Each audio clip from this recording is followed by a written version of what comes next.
A restaurant trainer walks into a sister location. She sits down with 5 friends and proceeds to spend the entire meal humiliating a brand new waiter on his first night with his own section. She mocks him. She calls him the worst waiter she's ever seen. She demands special treatment, free birthday cakes, and stacked employee discounts. What she didn't expect was the entire restaurant staff gathering to sing her a birthday song so loud her ears would ring. Or the phone call that would end her career before she could finish her cake. Let's get into it. This story comes from a woman who was working her way through nursing school as a waitress back in 2015. The restaurant she worked at was special. They didn't advertise. They relied entirely on word of mouth. Reputation was everything. She had been there long enough to help train new servers, not officially a trainer, but reliable enough to support new workers once they were set loose on their own sections. One of the new hires was an older man. He had just been released. She doesn't say from where, but you can fill in the blanks. He was a little awkward, a little shy, and worried about making mistakes. This was his first night with his own full section. He was assigned the area next to hers so she could keep an eye on him and jump in when he got overwhelmed. And then a table of 6 walked in, 20-somethings with attitude. And one of them, the leader, was about to make this poor man's life hell. It started with a special order. The leader demanded something that wasn't on the menu. She claimed the other location makes it all the time. The narrator told the new waiter to check with the kitchen. The cooks agreed to make it. No problem. From their end. But this was apparently the signal for the leader to demand something every single time the waiter came to the table. As soon as he brought one thing, she needed something else. She wanted his full attention with zero apology or kindness. The narrator started covering his other tables so he could survive this one. And it got worse. At some point, the leader started openly berating him, making fun of him, telling him he was the worst waiter she had ever seen. Why was she so confident? Because she was a trainer at the other location of the same restaurant. She knew exactly what she was doing. She was torturing this man for sport. By the end of the meal, the new waiter looked like he was ready to quit on the spot. The narrator had become his emotional support system, and she was furious. Then the table asked for something special.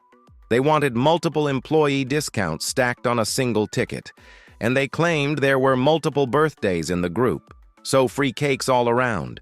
And they wanted the birthday song immediately. Now, any trainer would know that employee discounts can't be stacked. The leader was trying to game the system on top of everything else.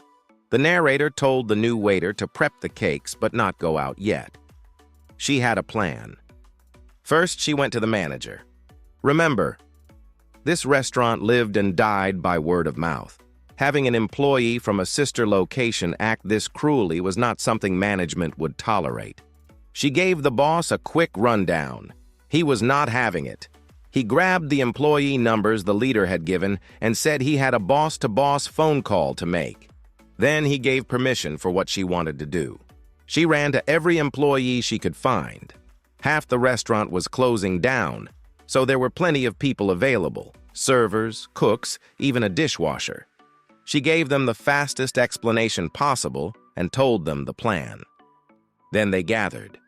This was the largest group that had ever assembled for a birthday song at that restaurant, possibly the largest that ever would. They served free cakes in front of every seat. The leader had the most self-satisfied smirk as they all lined up to sing. And then they sang. They didn't just sing, they screamed. Every single employee belted out that birthday song as loud as humanly possible. The table was in the corner. They were the last customers in the section. The sound bounced off the walls and came right back at them. It was an excruciatingly long song. Their smiles dropped immediately. Hands covered ears. They jumped from the audio assault. The narrator says it hurt her own ears, and that pain still makes her smile to this day. But that wasn't even the best part. While they were gathering and planning and destroying eardrums, the manager was in the office making phone calls. He called the other location's manager. He called the general manager, one step below the owner. The leader's employee number had been shared. Her behavior had been reported. And when she walked up to the host desk to pay, the manager handed her the phone. It was her boss. She started to cry. She tried to make excuses for why she shouldn't be fired, but it was too late. She was done. Now let's talk about the comments, because Reddit had thoughts. The top comment said, "This was very much worth the read. Well done." One person wrote, "There is a special place in hell for front-of-house workers who act terribly when out to eat." Another replied, "It's been 20 years since I worked front of house and I still stack plates when I go out." Someone else said, "Being a server at a sister restaurant should have given her empathy for someone new. Instead, she decided to torture him. Deserved getting fired." One commenter pointed out, "Anyone who's ever worked service or retail knows the customer is never right." Another wrote, "Glad the new guy realized you all had his back." And someone summed it up perfectly. Chef's kiss, revenge well served with a side of cake and a job termination. So, what's the lesson here? If you've ever worked in a restaurant, you know how brutal it can be. The stress, the rude customers, the long hours on your feet. But this woman, a trainer, someone who should have known better, chose to make a new server's first night a living nightmare. She forgot one thing. Restaurant workers protect their own. And sometimes karma comes with a birthday song so loud it makes your ears bleed. So what do you think? Have you ever seen a coworker or customer get instant karma?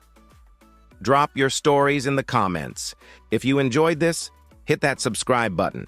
We post new stories every single day. And if you want more satisfying workplace revenge, check out the video on screen right now. I'll see you in the next one.